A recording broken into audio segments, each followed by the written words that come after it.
देखो, ये के साक्षर भगवान ने जिसे लिखा है कुवेम्पू जी ने, ठीक है। तो जैसे कि पीयू में भी हमने कुवेम्पू जी का एक पढ़ा था ना, ये कहने। हाँ, तो इन माँ का मतलब ममता और प्यार के बारे में बताया गया।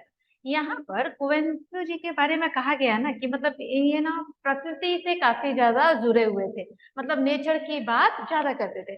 तो जैसा मैंने पहले भी कहा है कि राइटर जो होते हैं उनकी इमेजिनेशन ना किसी भी चीज को लेकर के कहीं भी किसी भी तौर पर आपको देखने को मिल सकती है।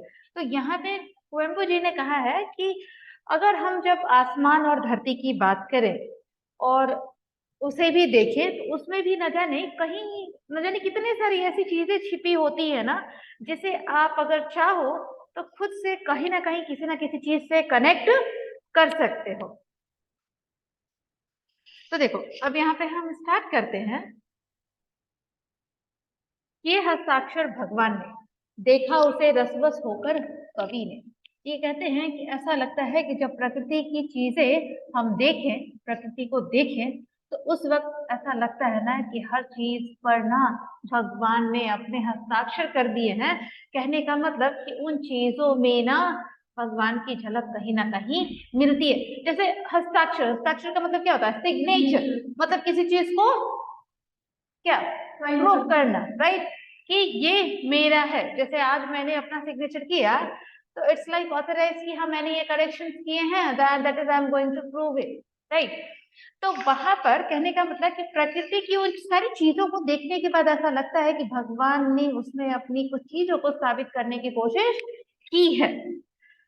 पृष्ठि का था अंबर विशाल, शोभायमान थी उन्नत शैलमाला, घने विपिनों के अंचल मध्य में छविमान थी जल सुंदरी तरह। किए हस्ताक्षर भगवान ने, देखा उसे रसवस होकर कवि ने।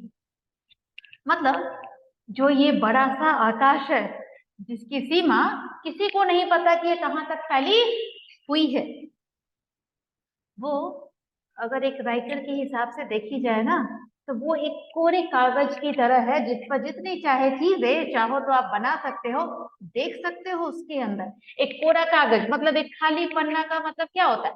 हम जो चाहे उस पर बना सकते हैं, लिख सकते हैं, कुछ भी कर सकते हैं। तो ये आकाश भी उसी तरह प्रकृति ने एक ऐसी चीज को बनाया है जिसके ऊपर हम चाहे तो न जाने कितनी सारी चीजें देख सकते हैं, चाहे वो भगवान का सिग्नेचर ही क्यों ना।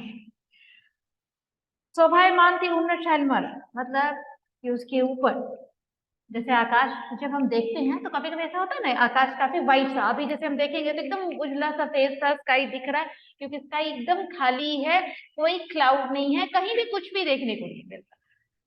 घने विपिनों के अंचल मध्य में और नगर चारों तरफ से घिरे हुए जब बादल आते हैं, जब घरे घरे बीच में दिखता है हमारा आकाश। छवि मानती जल सुंदरी तरंग, ये है साक्षात भगवान। और अगर उसी आकाश की तरफ हम देखते रहे तो उसी में कहीं ना कहीं वही जल की बूंदें इधर से उधर घूमती रहती है, जो एक समय आने पर हमें नीचे मिलती है। देखा उसे रसवस, और कवि बोलते हैं कि मैं उसी को ऐसे देख रहा था जैसे उसमें जो रस मिले हुए हैं वो रस मेरे अंदर भी है, मैं उस चीज को फील कर पा रहा हूँ। जिस तरह उस आकाश के अंदर वो जल तरंग घूम रहा है, उसी तरह मेरे अंदर उस चीज को पाने की जो ललक है या फिर उसे महसूस करने की जो ललक है वो मेरे अंदर भी घूम रहा है। बहती थी सरिता, खरी थी वनराजी, बिखेरी थी नभने नीली हंसी, निर्जन प्रदेश की नीरव वेला को पुलकित किया था खगरव ने।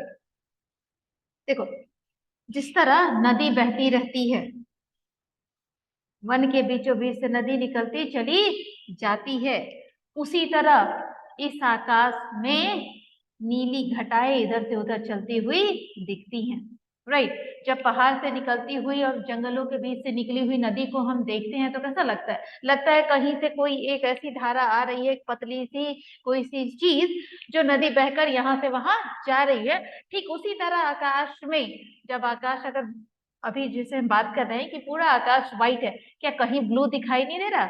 जाकर देखो, कहीं ना कहीं वो भी होगा जिसमें से वो रास्ता बना करके ठीक नदी की तरह निकल रहा है। निर्जन प्रदेश की नीरो बेला को पुलकित किया था घगराव ने। चाहे कैसा भी प्रदेश हो, मतलब निर्जन कहने का मतलब जहाँ पे कोई रह नहीं सकता, लेकिन फिर भी कोई ना कोई रहता जरूर है। उसी तरह अगर एक भी, मतलब सोचो कि एक ऐसा निर्जन वन जहाँ पे कोई नहीं रहता हो, लेकिन एक भी, मतलब खगड़ों का मतलब हो जाता है एक,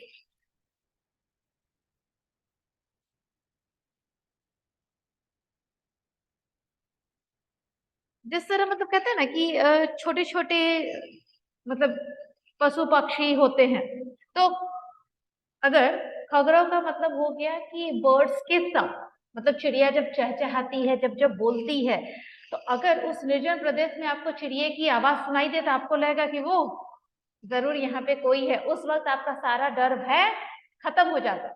मतलब जब उस आवाज से पहले जब आप उस वन में थे तो आपको क्या लग रहा था, बाबा ये बहुत डेंजरस है, बहुत ही भयानक टाइप का है, यहाँ कोई नहीं रहता। लेकिन जैसे ही आपने आवाज सुनी, आपके मन में एक आशा, एक होप आ गई, नहीं नहीं कोई तो यहाँ जरूर रहता है। तो बोलते हैं कि वैसे निर्जन प्रदेश में भी जब आपको एक आवाज भी सुनाई दे देना, तो वहां पर सब कुछ अच्छा लगने लगता है, आपका मन खुश हो जाता है।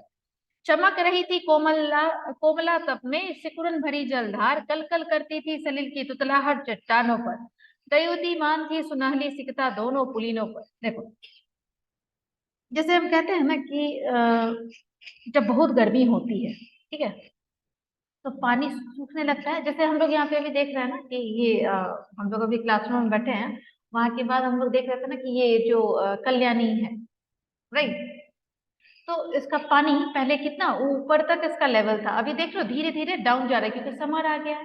अभी कहीं भी बारिश का कोई नामो निशान नहीं है, और इतनी धूप हो रही है कि पानी सूख रहा है। उसी को कह रहा है सिकुड़न। सिकुड़न का मतलब होता है कपड़े में जैसे श्रिंक आता है, छोटा हो जाता है धोने के बाद, तो यहाँ पर कह रहा है कि पानी भी सिकुड़ती जा रही है, मतलब उसका लेयर काफी नीचे जा रहा है। जो हमेशा कलकल करती, जैसे पानी, नदी का पानी कैसे बहता है, कलकल करता हुआ बहता है, तो वो जब चट्टानों पर जाती है कलकल करती हुई दिखाई देती है। लेकिन अभी तो पानी का लेयर ही धीरे धीरे कम होता जा रहा है, और वो जो तुतलाहट होती है वो बच्चों की, तो बच्चे कैसे जब मतलब बोलना स्टार्ट करते हैं तो सब कुछ पूरा बहुत ही मतलब अच्छे से नहीं बोल पाते ना, मतलब कुछ लगता है जैसे रोती को तोती बोलेंगे ऐसा करके, तो वो होती है तुतलाहट। दयुति मानती सुनहली सिकता दोनों पुलनों पर, कहने का मतलब कि जिस तरह ना, मतलब कि सुबह की धूप जब आती है, जब दोनों तरफ जाती है, वह धूप काफी अच्छी लगती है, लेकिन वही धूप जब अपने चरम सीमा पर जाती है तो पानी को भी सुखाने की ताकत होती है। सिबवल गुड्डे की नदी में नहाते, बसा था कभी मन नाक लोक में, मधु सौंदर्य का मधुर जगत, मधु बनाता हृदय जिह्वा का। देखो कहते हैं कि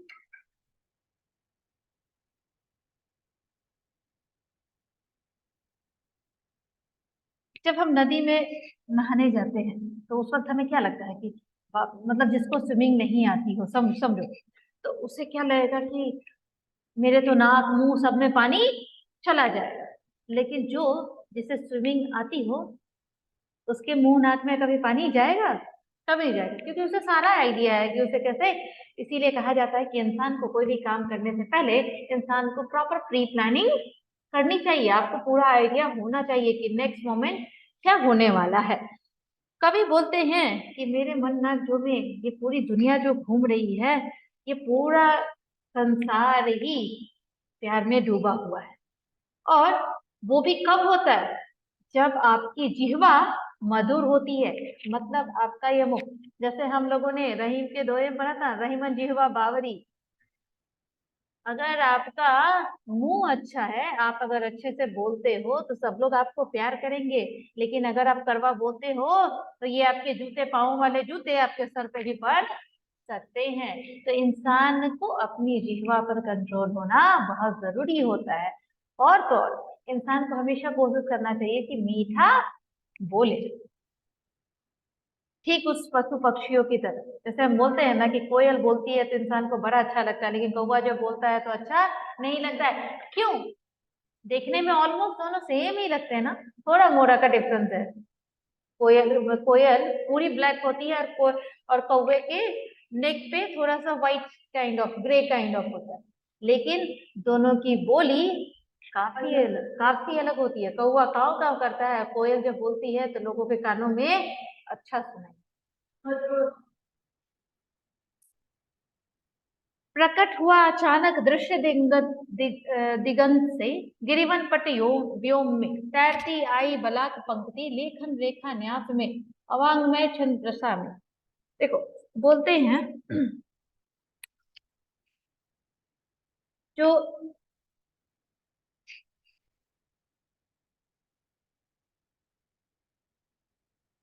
जो अचानक से कोई चीज है ना, जब इंसान को दिखाई दे, ठीक है, चाहे वो आसमान हो या जंगल हो या पर्वत हो, तो इंसान को लगता है कि ये चीज कहाँ से आ गई। इंसान उसके बारे में सोचने लगता है कि ऐसा तो मैंने पहले कभी देखा नहीं था, ऐसा कुछ नया कैसे हो गया।